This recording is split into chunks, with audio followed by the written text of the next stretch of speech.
Retail theft is surging everywhere, but one premium athleisure wear brand is getting hit especially hard. Lululemon customers are calling out the company for not doing more to stop repeat thieves. So Lululemon, they've got some problems, and they might be in a no-win situation trying to survive in 2025 America, where in-store crime is a huge problem, magnified by the brand's tolerance for repeated flash mob-style robberies. However, while the brand is also facing competition from cheaper, more affordable alternatives, some say the biggest threat facing Lululemon might actually be America's new president. Seriously, get out! Bold, brazen thieves targeting Lululemon stores all over Houston, and customers have had enough. For an employee to tell us it doesn't last that long, they're not violent, just hang out for a minute, normalizing that is just insanity to me. Police say a Lululemon store on the Upper East Side was robbed of thousands of dollars in merchandise. Investigators releasing these images of the 5 suspects they're looking for at this hour. Back in 2024, our CNBC investigation showed in some cases the thieves are part of organized retail crime groups, stealing goods to sell for cash. Police say in 2 days, this organized crime crew stole some $30,000 in high-end merchandise from these Lululemon stores. Investigators say this group moved on to hit Lululemon stores in New York, Connecticut, Utah, and then Minnesota. Is that putting a strain on resources for HPD? Yes, ma'am. It's a lot of calls for service. In just 6 months at the Hype Store, the Rice Village, and the City Center Lululemon locations, flash mob shoplifters struck 51 times.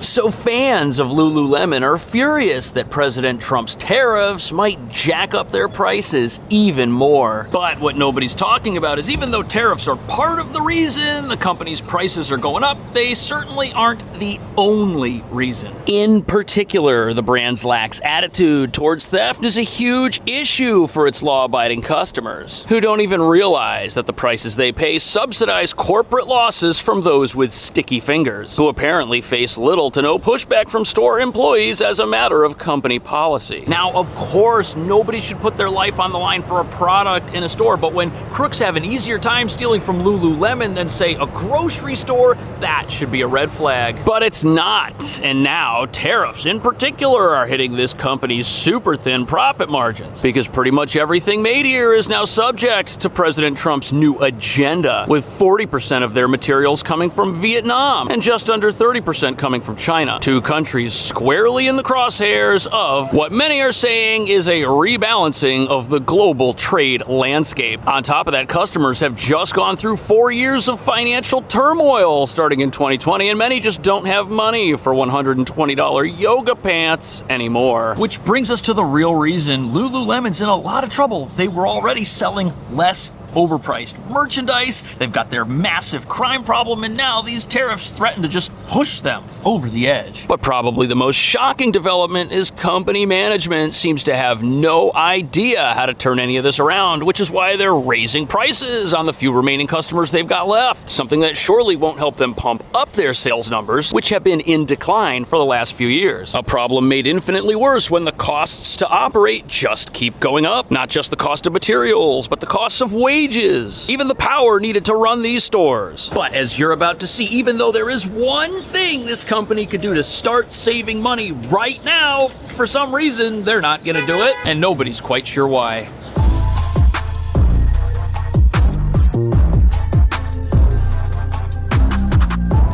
So here we find ourselves at a Lululemon inside a very expensive shopping center in downtown Brooklyn. There's a Target, there's a Katz's Deli, there was a Macy's over here. There's a whole bunch of other flagship clothing stores in this area, but if criminals had to pick one place to come in and rob, they would pick this one, and that's a problem. Bold, brazen thieves targeting Lululemon stores all over Houston, and customers have had enough.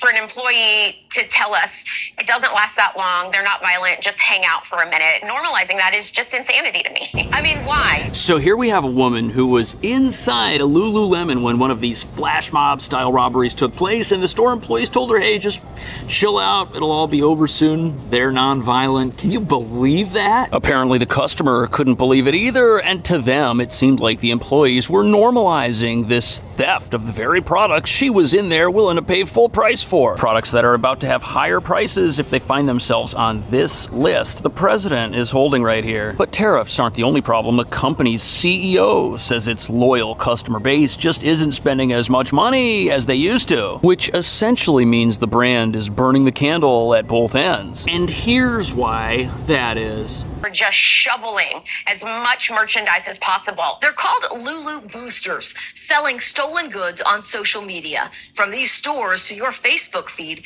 the organized retail theft is easy to track. Is that putting a strain on resources for HPD? Yes, ma'am. So this broadcast is from Houston, but the Lululemons here in New York, they've got a similar problem. These places are getting raided all the time. And it's not exactly uncommon to see police cars or even police officers parked at our stores after the thieves have made off with tens of thousands of dollars in merchandise. And part of the reason this happens is because to criminals, these stores are an absolute goldmine, as the overpriced stuff they run out the door with can be sold for up to 70% off on the internet. But since this is a 100% profit-based business model for these thieves, they're a guaranteed paycheck. Just look here on eBay, stuff that costs over $100 in the store, you can find a pretty similar looking item right here. These are apparently brand new, still got the tags. Wow. Now there's no way to prove that these items were stolen from Lululemon stores, but if you're a customer and this is what you want to buy, why not save almost $100 and just get it online from some person that somehow happens to have brand new merchandise? And you know something, some customers are probably doing this because the CEO is quoted as saying,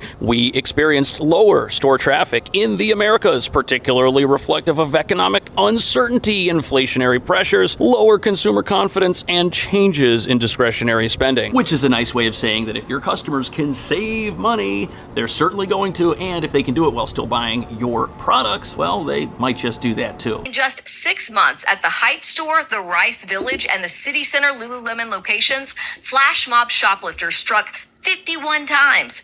On January 4th, thieves stole 200... So, you've got this broadcast of thefts happening in Houston. There was a big theft ring out of Colorado that just got busted, and those guys, they were actually leaving the state, stealing stuff in other states, including New York. And theft rings single these stores out because underneath the hooded thugs stuffing things in their jackets are websites, Instagram accounts, eBay accounts. And in places like New York, where you can resell designer goods on a street corner, some criminals don't even need to know how to use a computer to make money. And with company management blaming skittish shoppers for their belt tightening, so to speak, it's pretty obvious that a lot of the sales that brands used to experience now happen online through third parties, where customers are duped into thinking the criminals selling things on a legitimate-looking website haven't done anything wrong, yet are part of a criminal underworld that just seems to be growing. But for some reason, the company doesn't seem to have any plans to stop criminals from ripping armfuls of clothing from their shelves and then offloading them on the internet. Thieves stole 210 pairs of leggings worth $21,000 from the Rice Village location. 1 hour later, a group took $18,000 worth of clothes from the City Center store. And reports show on January 18th, thieves returned to the Heights location 3 times at 1:02 p.m. That's so crazy. So this one store here was robbed 3 times in one day. It's like the criminals showed up, took a whole bunch of stuff, and then we're like, okay, let's take a break. We'll come back in a few hours. It's crazy. But if these guys are making thousands of dollars per week reselling this stuff, and they never seem to get caught, what incentive do these sociopaths have to stop and get real jobs? This is their full-time job, stealing clothing and selling it on the internet. And they've got bills to pay, a car payment to make, kids to feed, maybe. And you know, this seems like a really simple problem to solve. Just look at Macy's. They've got security tags and chains on all of their clothing, keeping it in the store itself. You could also install those explosive ink tags on garments that ruin or stain them the moment they leave the store without being disabled by a cashier who's just been paid. Obviously, this is wrong and people shouldn't do it, but when you've got people who don't even bother covering their faces robbing stores in the middle of New York during the day, you know you got an issue. Obviously, these are not people who are starving and need food for their families. No, you cannot eat a shirt or a water bottle. Doesn't work that way. These things are being resold for money that these people then go on to do whatever they want with. Which brings us to the other problem Lululemon faces, and every other brand who sells anything physically also faces.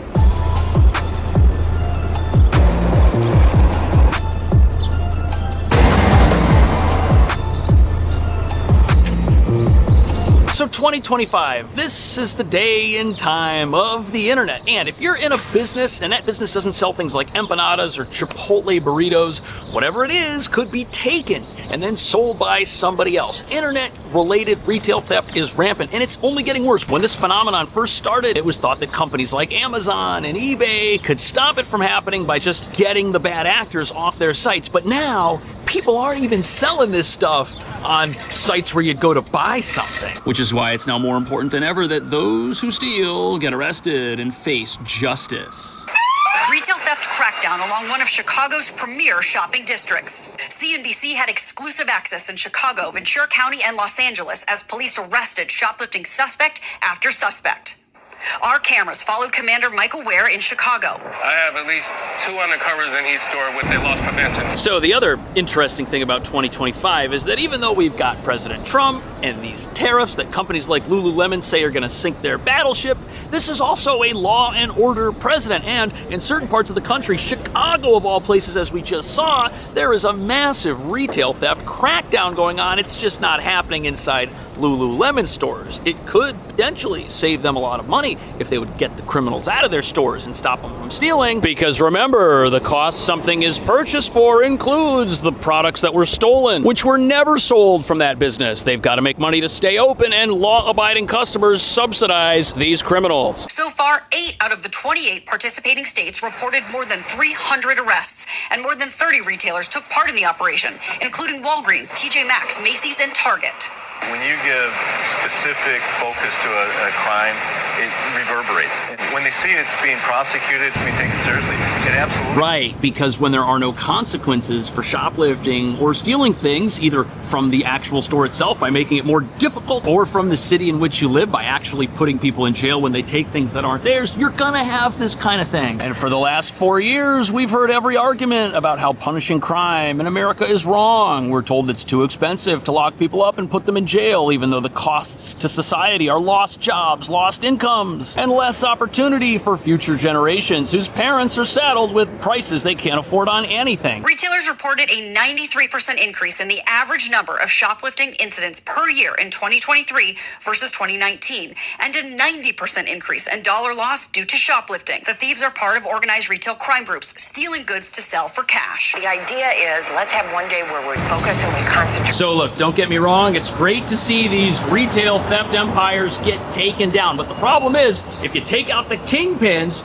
you've still got all the minions that are robbing stores like these on a regular basis. Those people, they're not in jail at all in cities like New York. They get arrested, they get released, they come back out, they commit more crime. And the thing is, even if the crime these guys engage in is punished somewhere else, like let's say Florida, the cost of this criminal activity affects a nationwide chain, and you've got customers in law-abiding areas of the country who are just subsidizing the criminal activity in places like New York. The story doesn't change. And the only way something's actually going to happen is if stores shut down and go out of business because they can't stay open in a high crime area. If that happens, the criminals looting these places and putting them out of business will eventually start saving customers money. Those customers just won't be in the areas where the stores have shut down. But what that's going to mean is the real losers are the law-abiding people in crime-infested parts of the country whose leaders won't do anything to stop people from stealing. Why is there so much more organized retail crime? Is it online? It's easier to fence this? Yeah, I mean, unfortunately, a lot of the folks that we talk to is the online retailers and the marketplaces have made it fairly easy, unfortunately, even though they are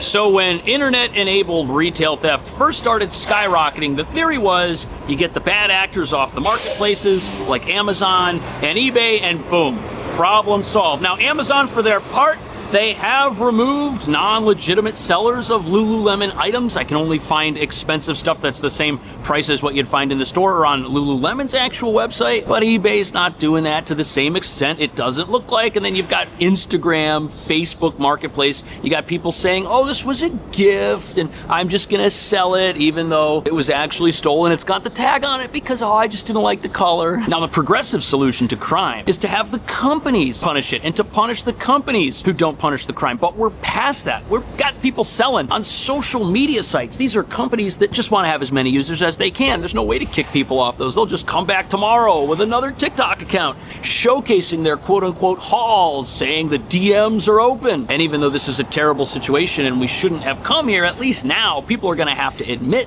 that the only way to really stop retail theft is to put people in jail when they do something that they shouldn't. What do you think about that? Is Lululemon in a lot of trouble? Could they turn around their sinking ship, or is it already too late? Let me know. Thank you so much. I'll see you in the next video.